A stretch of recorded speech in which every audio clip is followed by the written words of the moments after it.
Hey guys, welcome back to the channel. Today we're going to be doing a how-to on crank angle sensor replacement on the Z31 or a single overhead cam VG30. You might be doing this because you suspect that the crank angle sensor is bad, or you just simply want to update to the RSV07 version of the crank angle sensor.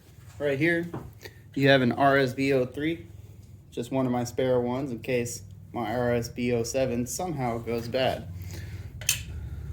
It's really simple to do, and I'll be showing you how to today.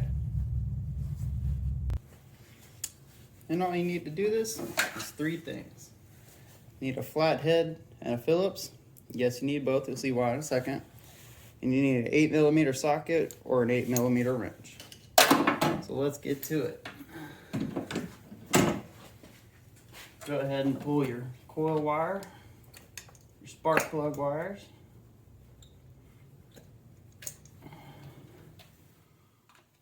And there are 2 screws on the cap.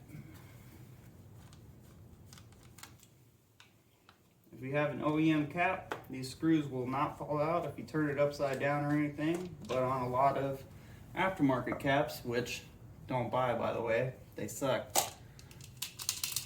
OEM cap, they don't fall out.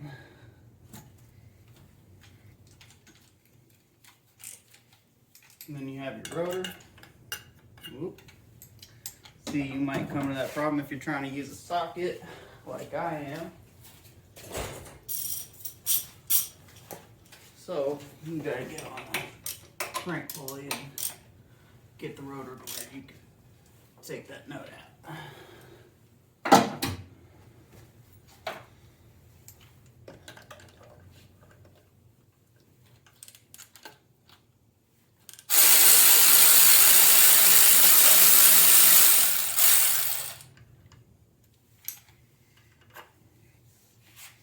Take that roller bolt and put it in the rotor so you don't lose it. Because I know a lot of you don't have a magnetic parts tray. I have it, but I'm not going to use it today. Then you have a screw here and a screw here on your dust cover.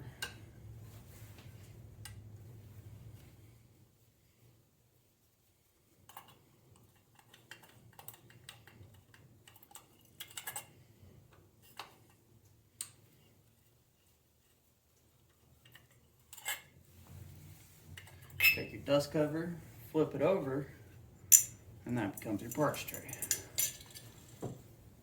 Now, inside here is either a Phillips or a flathead. It has both on it, but I suggest you use a flathead because it's like a number 3 Phillips.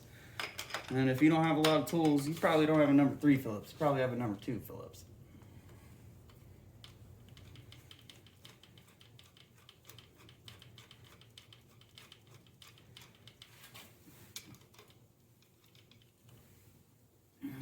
Then set that aside.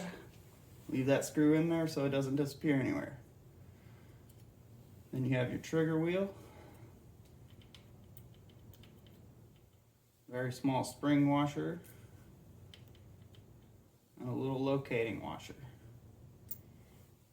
Then you have the bottom collar here. And there you have 3 bolts. Most of them should have flathead slots in them, so just go ahead and use your flathead. Make sure you put a good bit of downward pressure on it so you don't strip them out.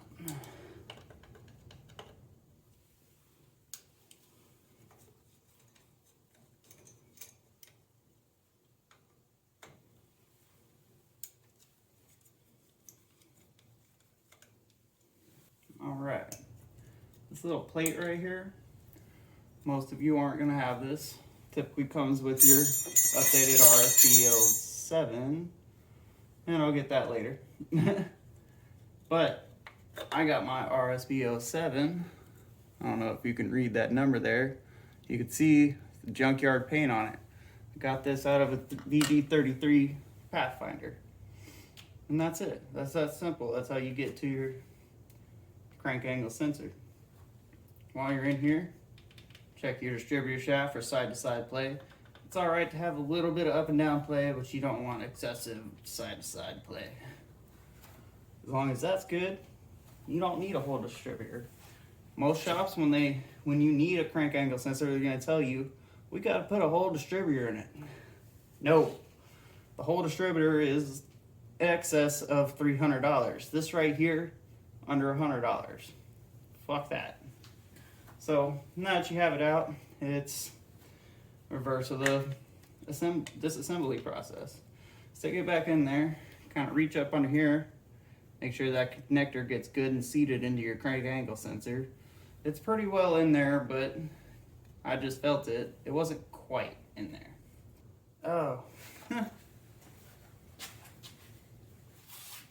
So, I need to get my little cover plate out from under the car. Give me just a second.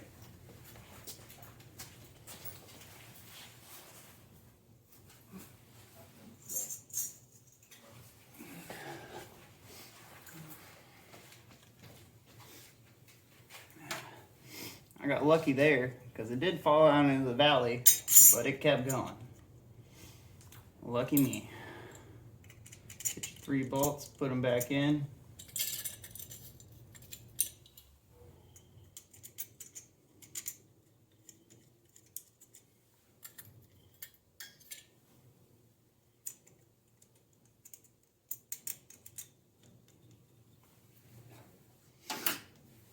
When reassembling, I like to just go ahead and start with my Phillips, even though there's a flathead slot on it.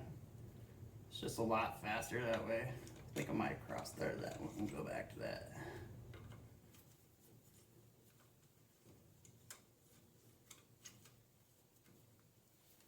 No, I think it's bent.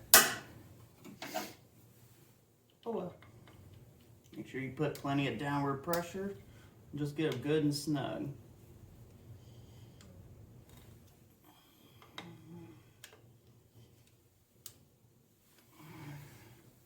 Alright, our cover plate's back on.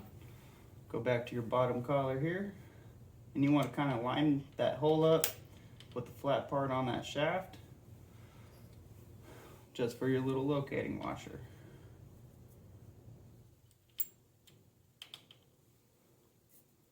And then your little spring washer, your trigger wheel,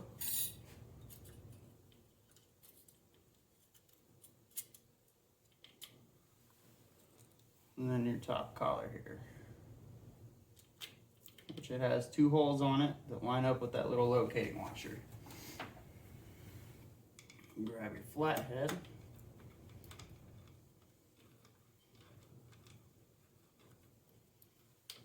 And once again, downward pressure, snug it up. Don't go stripping out those bolts. Then you're in for a world of hurt.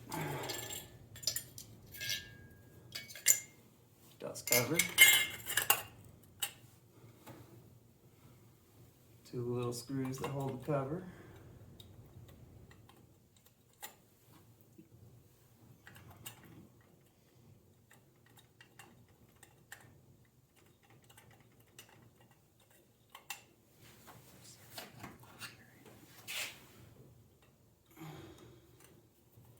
And these I just use a Phillips on.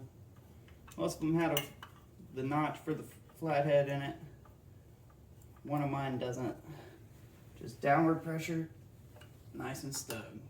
These 2 little screws strip out real easy, so don't go crazy. And then, rotor. Line your holes up.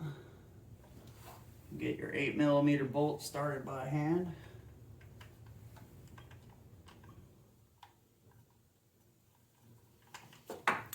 And then these little electric ratchets here, nothing for torque. Just send it.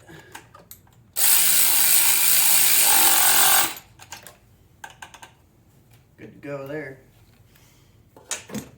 All right. And then your cap. See how easy this is?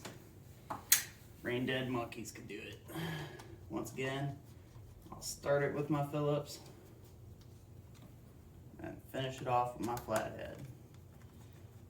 Phillips will just strip real easy.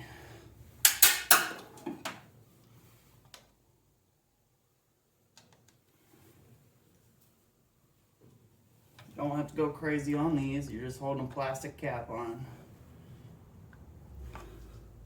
Kind of go back and forth on the last turns. Make sure it's nice and seated in there. Alright, now we're back to putting our plug wires on. This is a part that many inexperienced people mess up. Number 6 is in the middle. Number 4 is over here. Whereas over here it's just 135, here it's 264. So, number 6, number 4, coil wire. Let's start her up.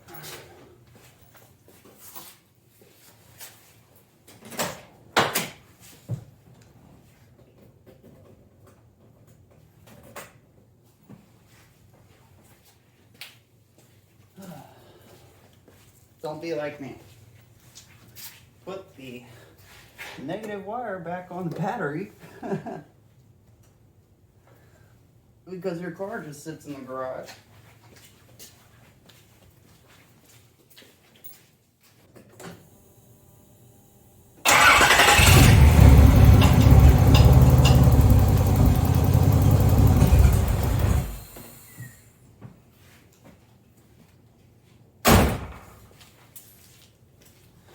And there you have it, guys.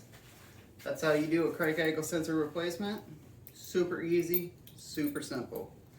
Hope you enjoyed that little how-to.